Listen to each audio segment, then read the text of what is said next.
It is gym time, baby. Let's go. What are we going to have for pre-workout? It is the first session back post-deload. Kind of monster. This is the Ultra Gold. Come on. Excited, man. Excited to get back into the gym. I've had 5 days off. No gym, no training. I do that every couple of weeks. We train hard, intense for 5 weeks, and then we deload. I used to do de-volume sessions, so I would go in and just half the workload, but I'm a pussy boy. I don't like that. I can't go into a session and just do 50% work, 50% load, and recover through that way. I just like having time off of the gym. So we have got a new training program today. Come on. What have we got?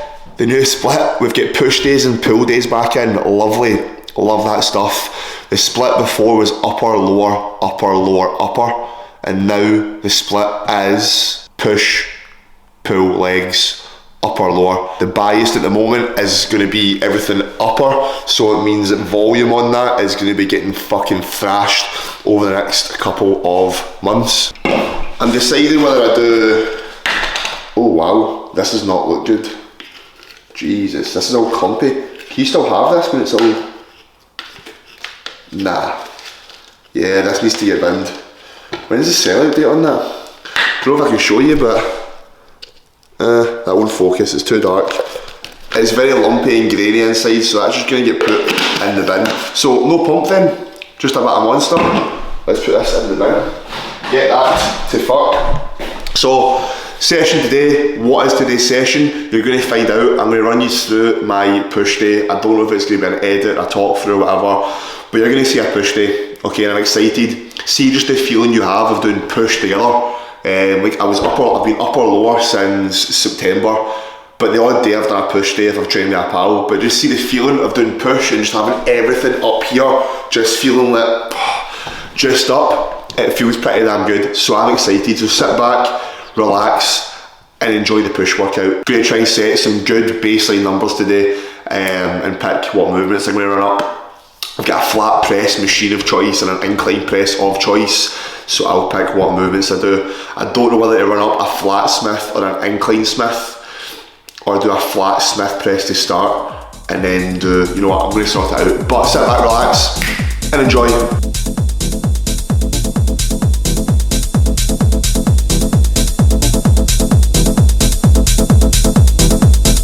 When you first left me, I was wanting more, but you were fucking that girl next door.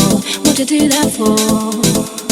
When you first left me, I didn't know what to say. I'd never been on my own that way, just sat by myself all day. I was so lost back then, but with a little help from my friends, I found the light in the tunnel at the end.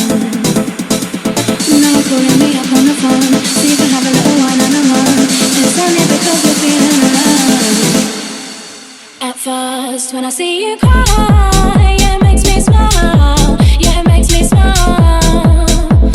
At worst, I feel bad for a while, but then I just smile and go ahead and smile. At first, when I see you cry, it makes me smile. Yeah, it makes me smile.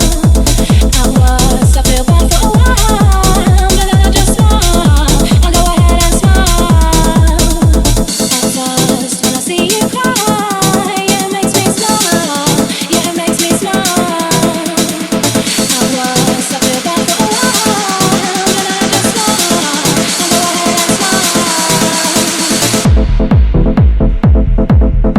ahead and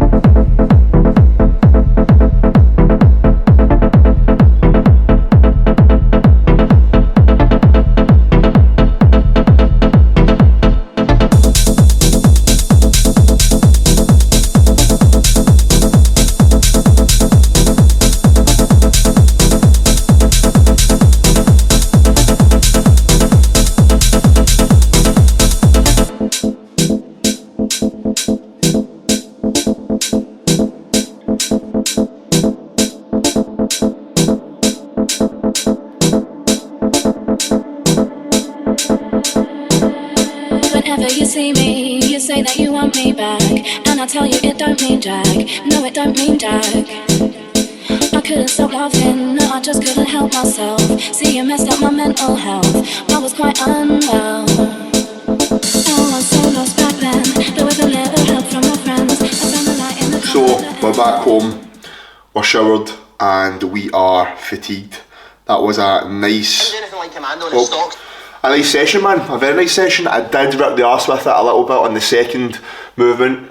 Right, Bruno? How are we? What did I do? I had Smith machine press, incline, reverse banded, Smith press. Wow, felt good, but overshot with the first weight. I done 2 plates and a 5 kilo, and I done 1 and it just flew. But I was sometimes forgetting when you have that band, the first rep can be a bit deceiving. You think you're going to get more. Anyway, I then put 2.5 plates on, get 3, and just done my back off set, and then that was me. But yeah, session was fucking nice. Whole upper body just felt good, man. Just felt good. I feel like my hair's started to fucking thin a little bit, man. It's all good. So plan of action as of right now: sit down, check-ins, last bit of work, all that good shit. And then the next clip, I'm going to run you through the training program, how we're going to progress it, what the goal is with it, and a little bit about setting up your own training programming if you are looking to grow particular muscles, how to set that shit up. Alright, it's been a couple of hours, I've just not picked up the camera because I'm lazy. Bulking tip for you: make your food palatable. What does palatable mean? If you don't know, Google it. But I'll tell you, it's just making the foods more tasty. You know, if you've got calories to hit and you don't find the food tasty, you're probably not going to get the calories in. So make the food taste good. So season your damn food. Just air fried some chicken there, seasoned it, a bit of olive oil, give it a bit of taste. I've been having vegetable rice recently because it's got a bit more moistness, a bit more flavour. Plain basmati, I'll still have it, but I like having, like, so today the appetite's not, I couldn't eat. Right now my appetite's not fucking through the roof. Don't get me wrong, I'm going to eat, but I would much rather stomach some vegetable rice with some Cajun chicken than the plain basmati rice with a bit of sauce on it. Don't get me wrong, I can still get it down, mate. But we're bulking. Enjoy food, don't make it a chore, alright?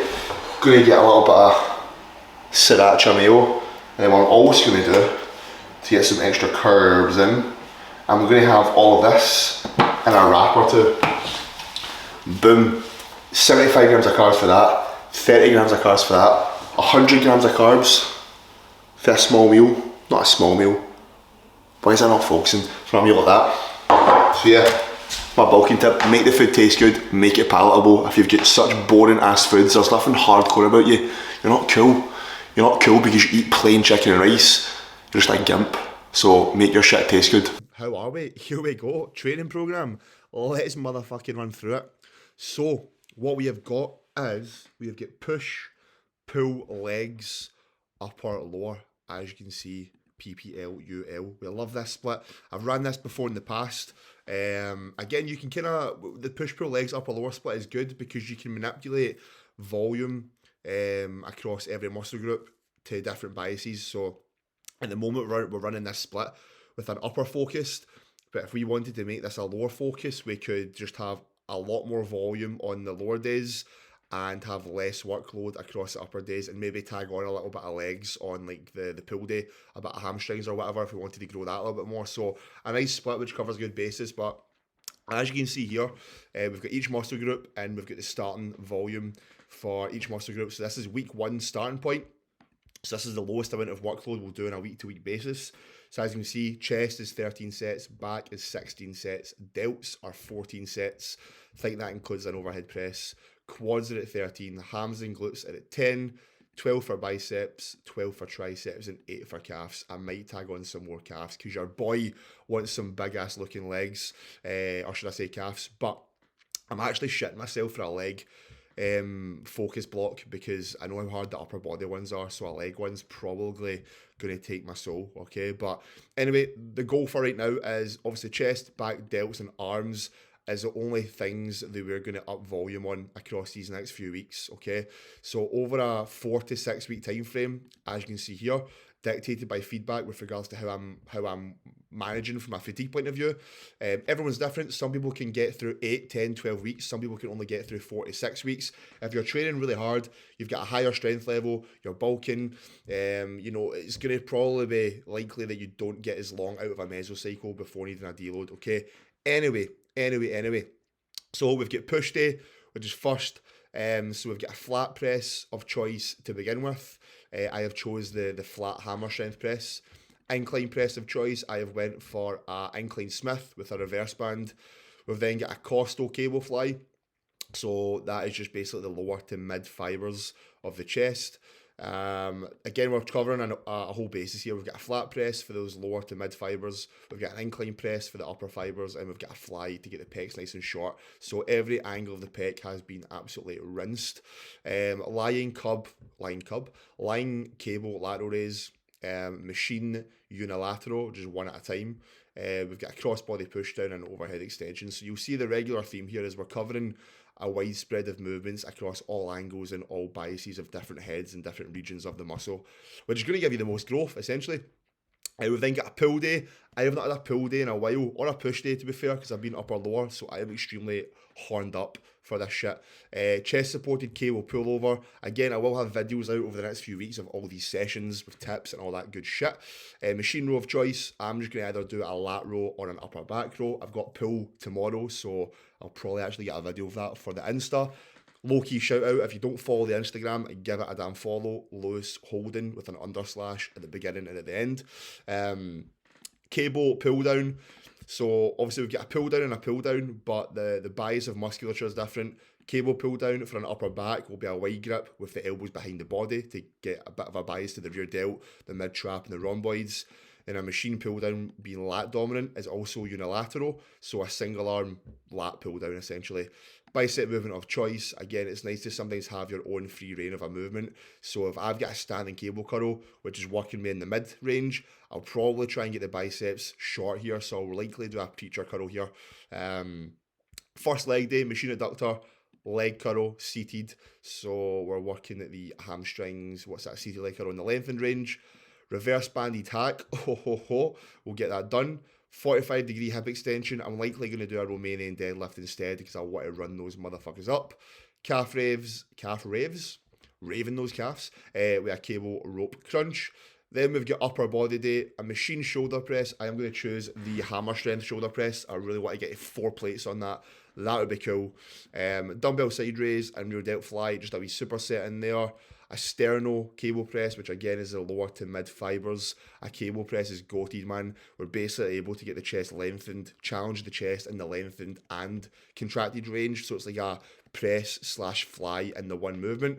As you can see here, pec deck D-handled to fuck. So we'll probably just put on some D-handles on the handles, funnily enough, to give you a bit more free rotation at the wrist, okay? You'll also see this is where it says like straight sets and whether it's an intensity method.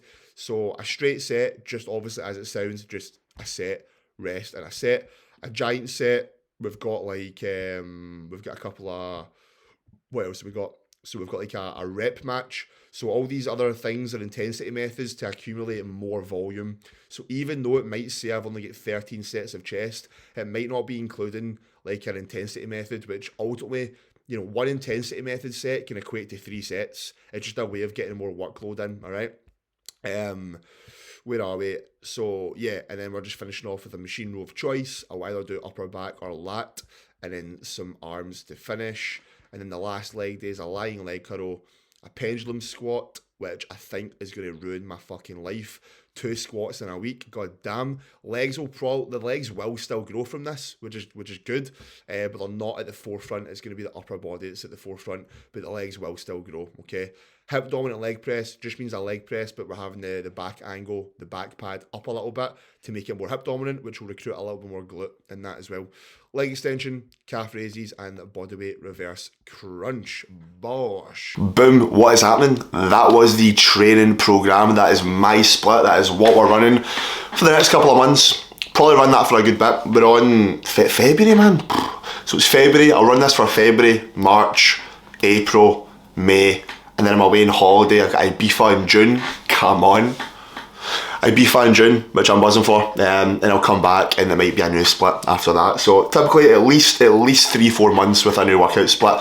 Anyway, that's not what you care about. What you care about is how to set up your own damn training, okay?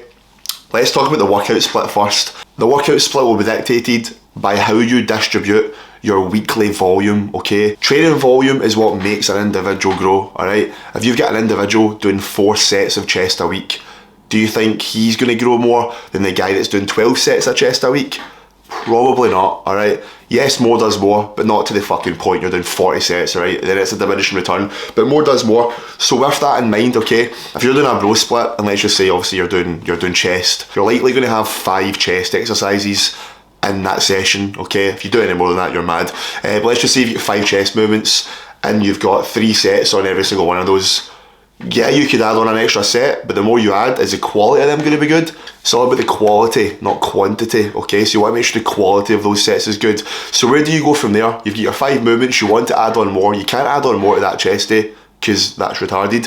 So you now need to have more chest work on a different day. So instead of 5 movements on your full-on chest day, you might then have 3 movements on one day, and then 3 chest movements on another day. Now you've added in 1 new exercise and you've now maybe got 3 or 4 sets on that new movement. So you've now added an extra 4 sets of chest a week. Do you know what I mean? So you kind of reverse engineer it, alright? That's kind of what I've done. So my first training split that I ran, the focus was chest and delts. That's what we wanted to grow. So we made sure that we're hitting chest and delts more frequent. We were distributing the workload evenly across the week, and we were slowly titrating the workload up on those muscles that we wanted to grow, being the chest and delts, alright? Another way to look at it is if you were doing the bro split and you're doing a chest day, you get 5 movements, say you go upper lower, the upper lower split might allow you to then do 6 chest movements. Then let's say you do push pull legs upper lower, then that push pull leg split might allow you to then do 7 chest movements, 8 chest movements. So the split you want to pick is going to be the one that allows you to hit the muscles you want to grow with more workload, with more volume across the week, okay? The research indicates that more volume is better. More volume will equate to more growth, given that the recovery is on the money, that you're recovering well, okay?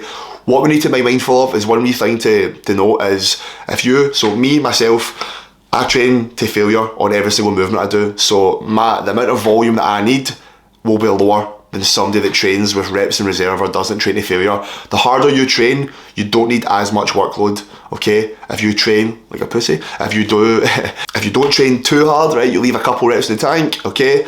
My 9 sets of chest a week at failure is probably equivalent to somebody's 12 to 15 sets of chest a week not at failure, alright? You still want to slowly titrate them up over time, okay?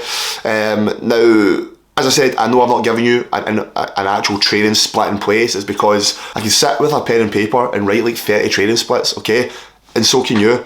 Just write the muscle groups that you want to grow. I would pick 2 big muscle groups, okay? And 1 wee small one at most. What does it mean for the other muscle groups that you're not focusing on? Just means that you still stick with a reasonable amount of workload on that, but you're not going to titrate it up over time. Okay, how would I approach titrating up? All I would simply do is try and find your maximum amount of workload, okay? As you can see, the way I was working it in the last clip when I ran over the programming was, we start with 13 sets of chest on week 1.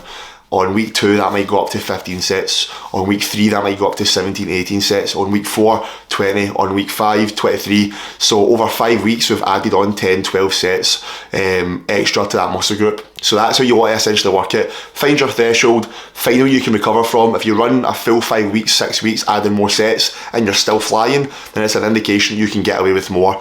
More volume will equate to more growth, but not on every muscle group, because you'll fucking die, alright? That is how you work out your training split. In combination with that, you want to make sure that your accuracy is on point. You're not just doing movements like all over the gaff. You want to make sure that every movement is accurate as fuck, man. So if I'm doing like a single arm pull down, I don't want to just go, I want to come down, I want to contract, I want to feel the muscle contracting, I want to lower it nice and slow. So make sure you're training accurately, okay?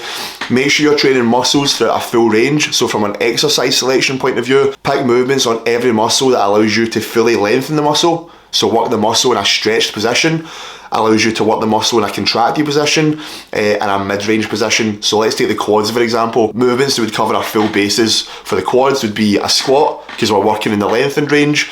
A leg press would allow you to work in the mid range, and a leg extension would allow you to work in the contracted range. So cover all ranges on every movement, okay? Do that in combination with movements you also just get a good connection with. Titrate your workload up over time on the muscles you want to grow. Train very accurately, and Bob's your uncle, you're going to have a fucking damn good training split. You need to enjoy it, so when you're setting up, make sure you're actually going to enjoy it. If you're doing something you don't enjoy, you're probably not going to grow from it, alright? So that's how I'd set up a training split. If you want to ask me any questions on that, drop me a message on Instagram, because I reply to people like that, or leave a comment and I'll reply to that as well, okay? Low key plug, if you want to follow the Instagram, give it a follow. If you would be interested in any online coaching, I've worked with plenty of people now, got some class physique transformations. Have a look on Instagram, have a look at some of the results. If you want to inquire, fill out the link in my Instagram bio, fill out the form, I'll send over an information pack. We can jump on a free consult call, have a chat, see where you're at, and start working towards building you a damn good physique. Alright, that's the video done. Bit of a longer one, hope you enjoyed it. Whenever you're watching this, day, night, morning, whatever, have a good one, and I'll catch up with you guys in the next video. Goodbye.